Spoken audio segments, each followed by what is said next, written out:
하나님의 말씀 디모데후서 3장 16절 17절 말씀입니다. 모든 성경은 하나님의 감동으로 된 것으로 교훈과 책망과 바르게 함과 의로 교육하기에 유익하니 이는 하나님의 사람으로 온전하게 하며 모든 선한 일을 행할 능력을 갖추게 하려 합니다. 아멘. 성경에 있는 말씀이 예 없이 모두가 다 진리이지만 이 말씀 역시 진리요 우리에게 아주 중요한 진리입니다. 하나님을 알 수 있는 방법은 성경 말씀을 통해서 뿐입니다. 그게 하나님의 방법이십니다.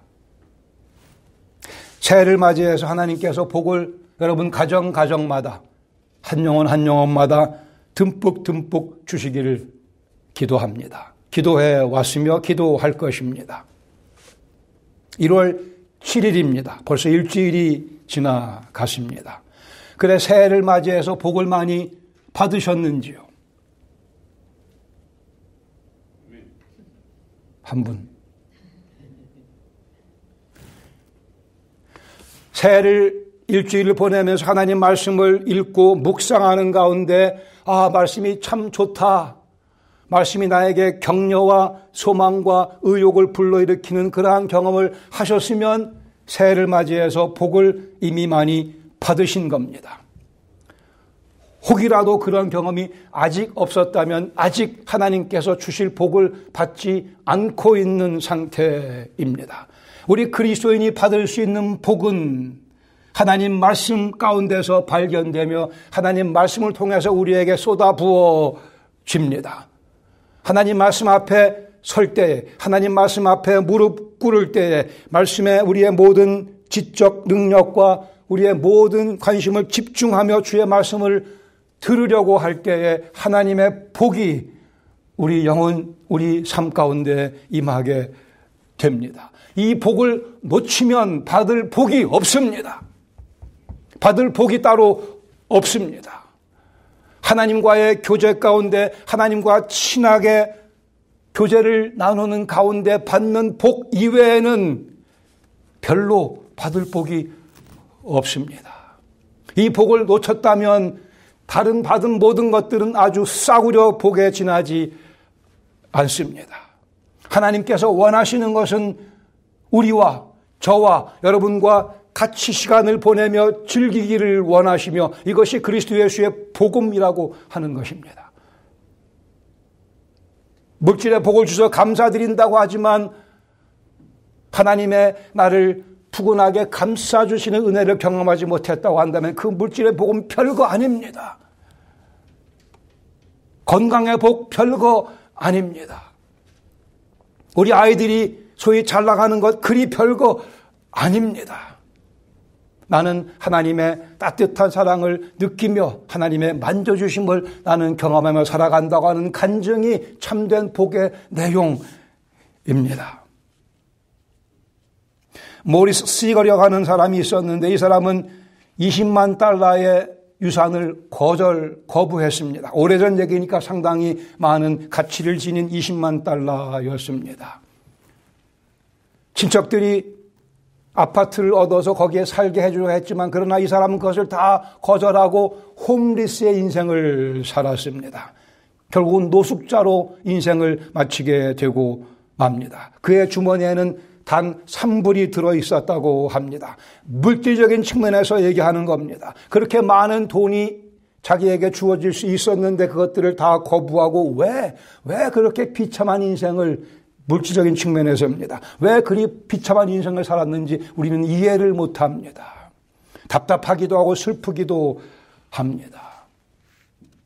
더 심각한 문제는 그리스도인들이 주머니에 3불밖에 없다고 하는 사실입니다. 하나님께서 수백만 달러의 영적인 유산을 우리에게 주시려고 하는데 우리 주머니엔 3불밖에 없는 그러한 비참한 궁핍한 영적으로 처참한 삶을 살아가는 그리스도인들이 많이 있으며 우리 삶 속에서 그러한 모습이 종종 발견되기도 합니다.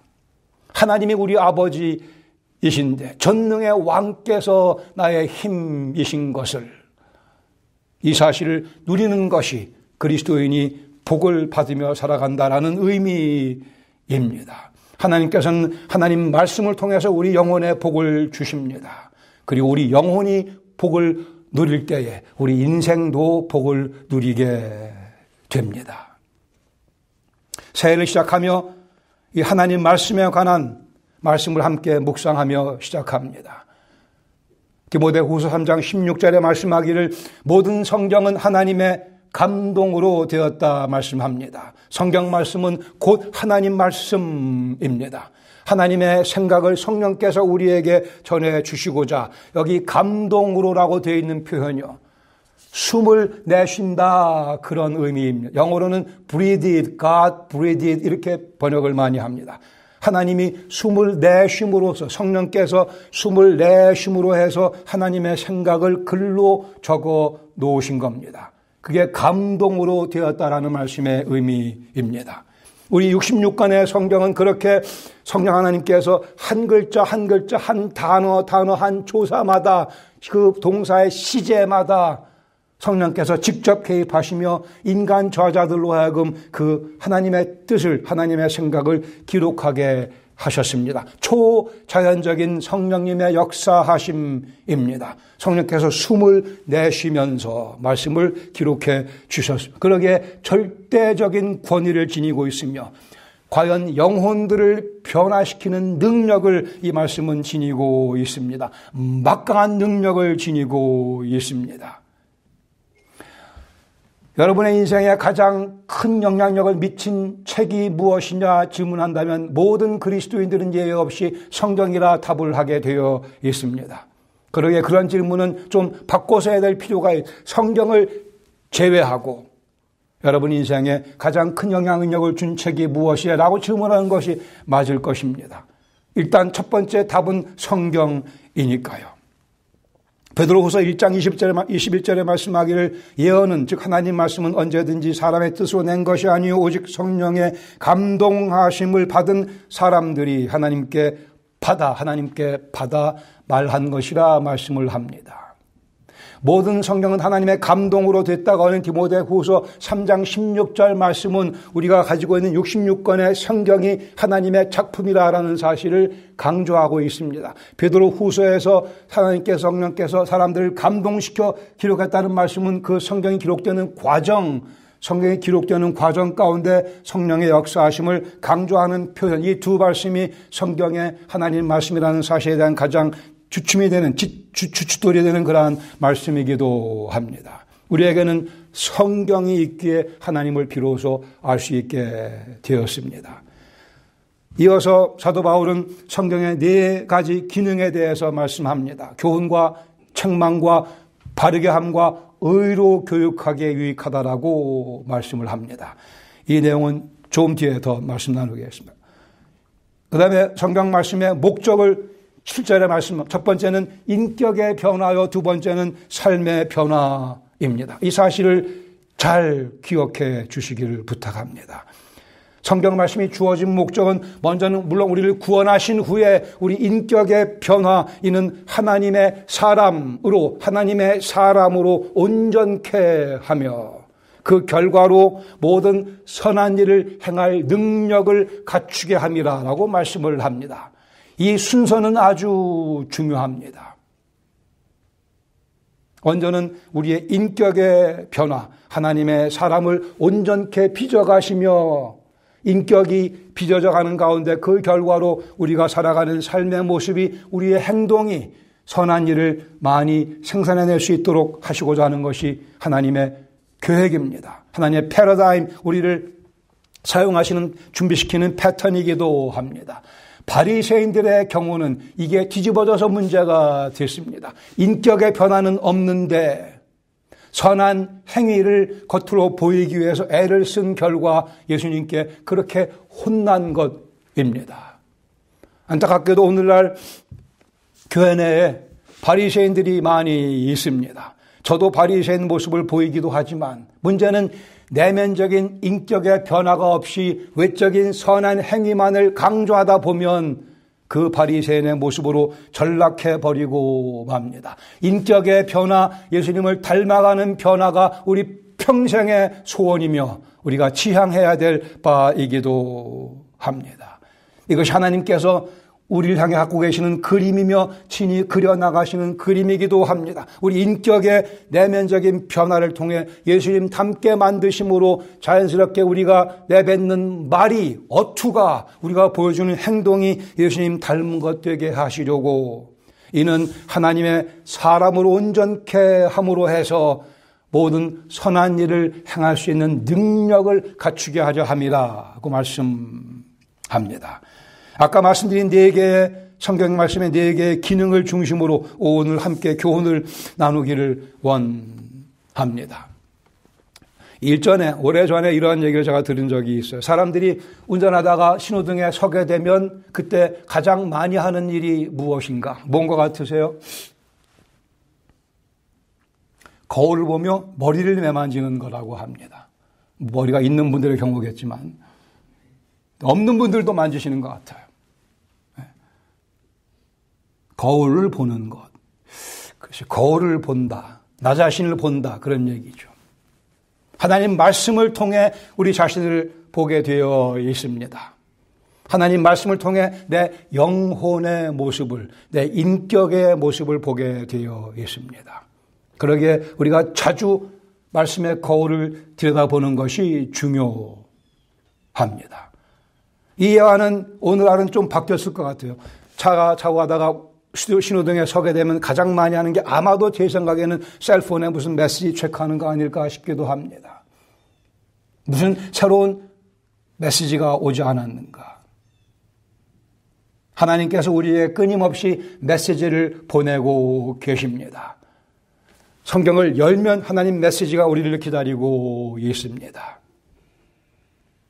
2024년 하나님 말씀을 좀 더 가까이, 좀 더 자주 들여다보는, 아니 우리 영혼을 하나님 말씀에 비추어서 자주 들여다보는 한 해가 되기를 원합니다.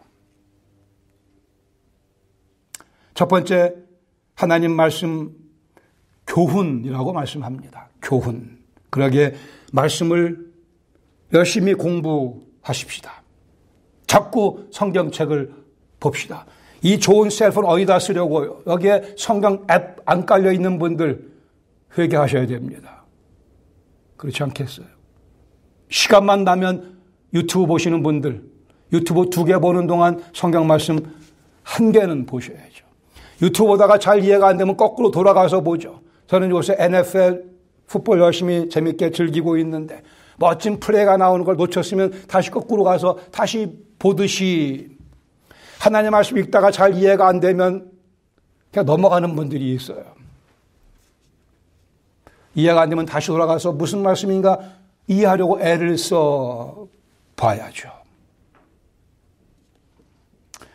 제가 군대 다닐 때, 그때 6.25 끝나고 얼마 안 됐을 때니까 군대가 많이 어려웠어요. 가끔 소고기국이 나왔습니다. 소고기국이 나왔는데, 쇠고기국이 나왔는데 고기는 별로 없거든요. 그래서 우리 군인들이 뭐라고 그래요? 소가 목욕하고 지나간 물이다. 그런 얘기를 했었던 적이 있었습니다. 요새야 뭐 고기가 많이 들어갔겠지만. 새해를 맞이해서 통독, 교회 가시고 통독하시는 분 아주 잘하시는 겁니다. 그러나 통독할 때 신경을 쓰셔야 됩니다. 오늘 3장 다 읽었다가 중요한 것이 아니고 3장을 읽었는데 거기서 무슨 교훈을 내가 받았는가, 교훈을 픽업하셔야만 통독이 제대로 이루어지고 있는 것입니다. 그게 없으면 그냥 소고기가 목욕하고 지나간 물 같은 그런 통독이 되어버리고 맙니다. 통독했다라는 그 얘기하고 싶어서가 아니고 통독을 통해서 하나님 말씀의 은혜를 입기 위해서, 그러기에 정독이 꼭 병행되어야만 합니다. 숙독이 병행되어야만 합니다. 읽은 그 3장 가운데 한 말씀을 픽업해서 그 말씀으로부터 교훈을 받기 위해 부단히 애를 써야만 통독이 하나의 행사로 그치지 아니하고 내 영혼의 양식으로 변화될 수 있습니다. 하나님께서 우리에게 교훈하십니다. 우리가 죄인이라는 사실을 어떻게 알았어요? 하나님 말씀이 교훈해 줬기 때문에 깨달았습니다. 그리스도 예수의 십자가가 우리의 죄를 씻어준다는 사실, 하나님 말씀을 통해 교훈받아 알게 되었고, 그리스도의 부활이 나를 살린다고 하는 영광스러운 복음, 하나님 말씀을 읽고 거기서 교훈받아 우리가 그 사실을 깨닫게 된 것입니다. 성경 말씀을 읽을 때 하나님께서 가르쳐 주십니다. 해밍웨이의 작품은 그냥 읽으면 되겠으나 성경 말씀은 하나님의 교훈을 받아야 그 읽는 일이 의미가 있어집니다.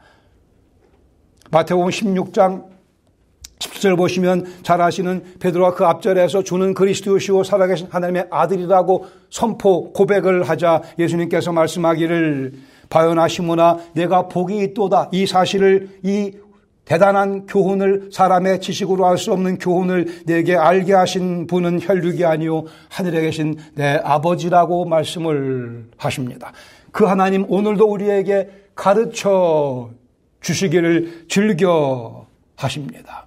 그러기에 마르다의 누이였던 마리아의 그 모습을 우리가 본받아야 할 것입니다. 누가복음 10장 39절에 마르다에게 마리아라는 동생이 있어 주의 발치에 앉아 그 말씀을 들었다고 되어 있습니다. 집에 하나쯤 걸어둘 만한 좋은 그림입니다. 주의 발치에 앉아 주의 말씀을 배우고 있던 그 마리아의 뛰어난 아름다운 모습, 우리 삶 속에서 자주 발견할 수 있으며 발견하셔야만 됩니다. 그때는 그냥 조금 교만해져도 괜찮아요. 잠깐. 내가 주님 발치에 앉아 있다고 하는 사실, 내가 주님 발치에 앉아 주님 말씀을 배우고 있다고 하는 그 현실, 그 현장에서 0.1초만 교만하고 다시 하나님께 감사드리시기 바랍니다. 내가 해야 될 일을 하고 있구나. 좋은 의미에서의 자부심이 우리 속에 있어야만 내가 주님께 말씀을 배우고 있다고 하는 사실이죠. 우리 예수님 믿고 기본 골격이 형성이 됐습니다. 하나님 주신 교훈을 깨닫고 우리의 인생의 기본 골격이 형성이 됐고 이제 계속 그 말씀을 통해서 교훈을 받음으로 그 골격 밑에 세세적인 세분한 내용들을 하나씩 채워 나가게 되며 우리 그리스도인 삶이 시작되었고 그리스도인의 삶의 성숙이 이루어지게 됩니다. 옛날에 공부해서 남주나 그런 얘기가 있었어요. 공부해서 남주나. 공부해서 남주나에 자기가 갔죠. 말씀을 공부해서 남주나에 내가 갔습니다. 내가 유익을 얻습니다. 더 나아가 우리 그리스도인들은 내가 교훈을 잘 받음으로 해서 남에게도 나눠줄 수 있는 자리까지 나아갈 수 있게 됩니다. 이 말씀을 배우는 것 우리의 특권입니다. 나는 오늘 주님께 말씀을 배웠어요라고 간증할 수 있기를 바랍니다. 그러기 위해 두 번째 내용, 책망입니다.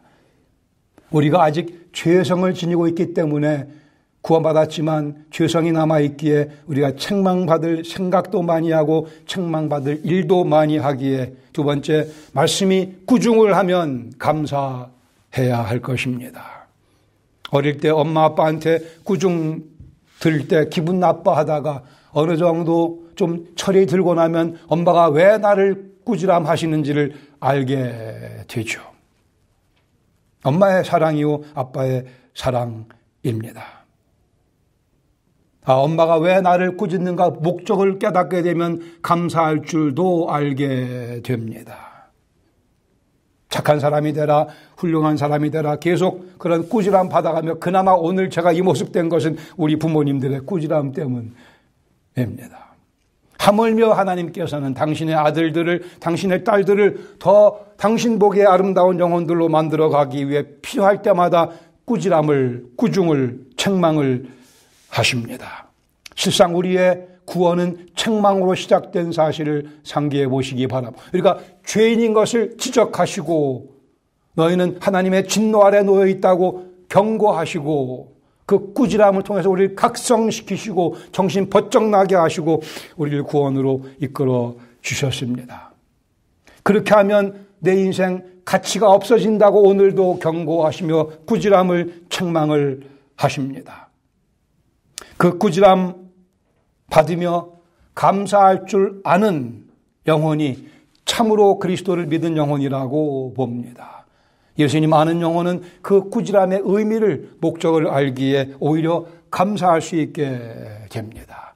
꾸지람 받으며 마음이 아플 수가 있겠죠. 그러나 곧 이어서 감사하는 마음으로 우리가 바뀐다고 하는 것은 내가 그리스도인이라는 증거이며 그만큼 성숙했다라는 증거가 되기도 합니다. 그리고 우리가 계속 더 자라가게 될 것이라고 하는 그러한 증거이기도 합니다. 우리에게 아직 남아있는 악한 습관들, 약점들을 계속 하나님께서는 고쳐주기 원하십니다. 그러기에 하나님 말씀을 읽기가 싫어지는 경우, 적지 않은 경우에는 꾸중받을까 두려워서입니다. 네가 내 죄를 알지라. 뭐는 거죠? 네가 네 죄를 알리라. 그래 하나님 말씀 읽기를 싫어하는 경우도 저는 많이 경험해 봤습니다. 그러나 담대하게 말씀 앞에 무릎을 꿇어야 그 꾸중을 받아야 내 영혼은 더 한층 아름다운 모습으로 바뀌어져 나갈 수 있습니다. 히브리서 12장 5절 말씀, 내 아들아 주의 징계하심을 경히 여기지 말며 그에게 꾸지람 받을 때에 낙심하지 말라. 주께서 그 사랑하시는 자를 징계하시고 그가 받아들이는 아들마다 채찍질하신다 말씀하십니다. 주님의 꾸지람은 주님의 사랑의 표현이요, 우리는 그 꾸지람을 받으며 감사할 줄 아는 성숙을 경험해 나가기를 바랍니다. 세 번째, 말씀이 고쳐주면 즐거워하십시다. I am getting better. 점점 나아지는 겁니다. 예레미야 23장 29절에 말씀하기를 여호와의 말씀이니라 내 말이 불 같지 아니하냐, 바위를 쳐서 부서뜨리는 방망이 또는 망치 같지 아니하냐라고 말씀하십니다. 찌꺼기를 태워버리는 불, 그리고 단단한 마음을 부서뜨리는 망치같이 하나님 말씀이 우리를 바르게 고쳐 세워주십니다. 망치, 목수의 도구죠. 우리 예수님 목수이셨습니다. 우리를 두드리며 깨뜨리며 고쳐나가는, 새롭게 이끌고 나가시는, 일단 부신 다음에 새로 만드십니다. 우리 속에는 쓸만한 것이 없기에, 고쳐 쓸만한 것도 우리 속에 없기에 일단 다 때려 부수시고 새롭게 새로운 부품으로 대치시켜 주십니다. 그래서 그리스도의 보혈이 필요했던 것입니다. 조금 고쳐 쓸만한 것이라면 그리스도가 십자가를 지실 것까지는 없었겠으나 쓸만한 것이 우리 속에 없기에 완전히 새로운 것들로 갈아 끼워주시는, 세상에 꽂혀있는 우리의 생각을 뿌리째 뽑아내시며 하늘의 생각으로 대치해 주시는 그 바르게 함, 뼈가 어그러지면 뼈를 고쳐 맞춰서 새롭게 해야 되듯이, 상처가 나면 그 상처에 약을 바르고 온전히 날 때까지 살펴줘야 되듯이 우리에게 바르게 하시는 은혜, 그 바르게 하시는 은혜를 경험하며 주님께 감사드리며 즐거워할 수 있는, 내가 점점 더 든든해져 가고 있구나. 마지막 네 번째로 말씀으로 교육을 받아 우리 속을 의로 채워 나갑시다. 우리 속을 의로 채워 나갑시다. 저는 수영을 독학으로 배웠습니다. 지금도 열심히 수영하고 있는데 그러게 수준이 그 정도입니다. 독학으로 배웠기 때문에. 성경 말씀은 독학이 불가능한 거 아시죠? 성경 말씀은 독학으로 되는 게 아닙니다. 성경 말씀은 하나님께서 가르쳐 주셔야만, 하나님께서 교육해 주셔야만 그 의미가 깨달아지게 되며 그 말씀이 우리 삶 가운데, 우리 인격 가운데 효력을 발휘하게 됩니다. 하나님의 성령께서 우리 가운데 좌정하시며 말씀을 대할 때 깨닫게 해주시며 그 말씀 우리 마음속에 깊숙이 쑥 집어넣어 주시는 일을 하고 계십니다. 친히 가르치시며 친히 당신의 것들로 우리 영혼을 채워 주십니다. 이것이 하나님의 은혜입니다. 시편 119편 102절에 말씀하기를 주께서 나를 가르치셨으므로 내가 주의 규례들을 떠나지 아니하였나이다. 주님께 가르침 받은 영혼은 주님 말씀 가운데 거할 수 있게 됩니다. 말씀을 건성으로 읽어봐야 의미가 없습니다. 주께서 친히 가르쳐 주셔야만 그 말씀이 효력 있게 내 삶 속에서 효력을 발휘하게 됩니다. 내가 주의 말씀에서 떠나지 않을 수 있는 것은, 주의 말씀을 기꺼이 순종할 수 있는 능력은 내가 성령님의 가르침을 받았기 때문에 가능해집니다. 그러기에 말씀을 읽을 때마다 이 사실을 분명히 해야만 됩니다. 성령께서 가르쳐 주셔야만 제가 이 말씀 읽고 이 말씀 가운데 머무르며 기꺼운 마음으로 순종할 수 있게 된다고 말씀을 드려야죠. 이어서 103절에 말씀하기를 주의 말씀의 맛이 어찌 내게 그리 단지요. 내 입에 꿀보다 다나이다. 이 경험을 못하시면 정말 엄청 손해보며 살아가는 겁니다. 주의 말씀이 꿀보다 더 달게 나에게 느껴지는 그 기쁨, 그 특권, 그 황홀함, 그 희열을 느끼셔야 됩니다. 주께서 가르쳐 주셔야만 그것이 가능합니다. 성령의 도우심을 받아 주의 말씀이 내 입에 꿀보다 더 달게 해 주시옵소서. 그 경험을 하고 나면 인생이 달리 보이실 겁니다. 달리 보입니다. 자신감이 생깁니다. 순종이 갈망으로 바뀌게 됩니다. 이 말씀의 진리임을 깊이 깨달음으로 해서 하나님 말씀이 점점 더 좋아지는, 하나님 말씀이 더 매력적으로 느껴지는, 그 말씀 앞에 더 오래 머물고 싶어지는, 이것이 천국의 경험이며 그리스도와 동행하는 삶의 내용입니다. 억지로 순종이 아니고 순종하고 싶어지는 그런 초자연적인 능력이 하늘로부터 임하게 되는 것은 그 말씀이 꿀송이보다 더 달기 때문이며, 그 말씀이 꿀송이보다 더 단 것은 하나님께서 직접 나에게 말씀을 가르쳐 주셔서 그렇습니다. 이어서 171절에 말씀하기를 주께서 율례를 내게 가르치심으로 내 입술이 주를 찬양하리이다. 드디어 말씀이 내 영혼을 점령하고 나자 점령당한 내 영혼 속에서 뭐가 튀쳐나와요? 하나님을 향한 찬양이 솟구치게 됩니다. 우리 속에 들어있는 것이 밖으로 삐져나오는 것이 찬양이며, 하나님 말씀이 하나님의 가르침 때문에 내 영혼을 점령했기에 우리의 예배로 연결되어집니다. 이 경험의 반복이 성숙한 인격을 만들어내게 될 것이며, 그리스도를 닮은 영혼으로 이 땅에서도 즐겁게 하늘나라의 삶을 살 수 있게 됩니다. 새해 복 많이 받으시기 바랍니다. 하나님께서 주시는 이 복을 많이 받으시기 바랍니다. 하나님 말씀이 내 입에 꿀보다 달다고 하는 고백, 간증이 우리 인생을 즐겁게, 복되게, 영향력 있게 해 줄 것입니다. 이 복을 놓치면 달리 받을 복이 없습니다. 세상 사람들도 다 받는 복 수준에 지나지 않습니다. 우리에게 주어진 특별한 하나님의 은혜의 결과로 누리게 되는 이 복, 말씀의 복, 성경에 의해 붙잡힌 바 될 때까지 성경을 붙잡읍시다.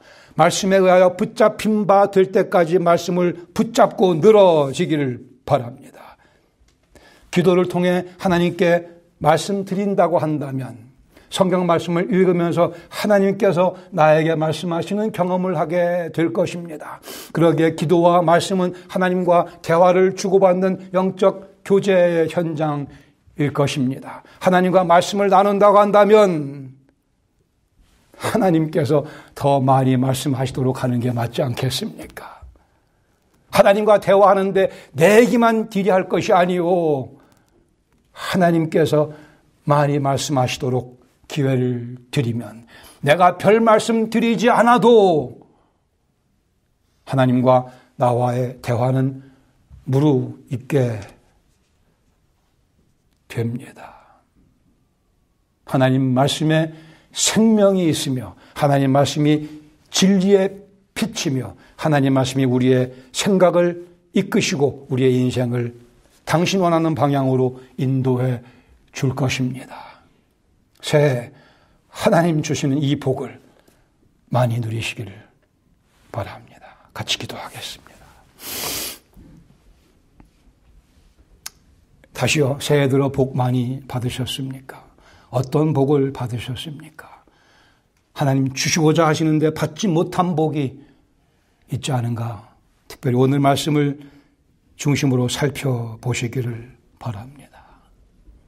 어디 가서도 돈 주고 못 사는, 어느 학원에 가서도 얻을 수 없는, 그러나 그리스도 예수 안에서 허락하신 하나님과의 교제, 성령께서 친히 말씀을 우리에게 가르쳐 주시며 그 말씀이 내 영혼 속에 머무르게 해주시고 그 말씀이 내 영혼 속에서 능력으로 변환될 수 있도록 역사하시는 그 성령님의 가르치심, 주의 발치에 앉아 주의 말씀을 배우는 재미있는 즐거운 인생, 간증이 넘치는 2024년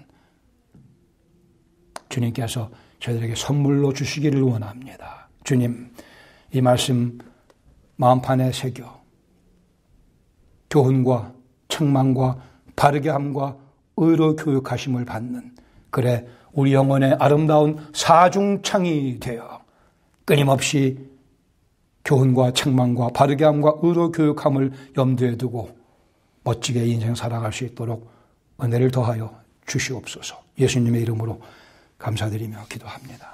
아멘.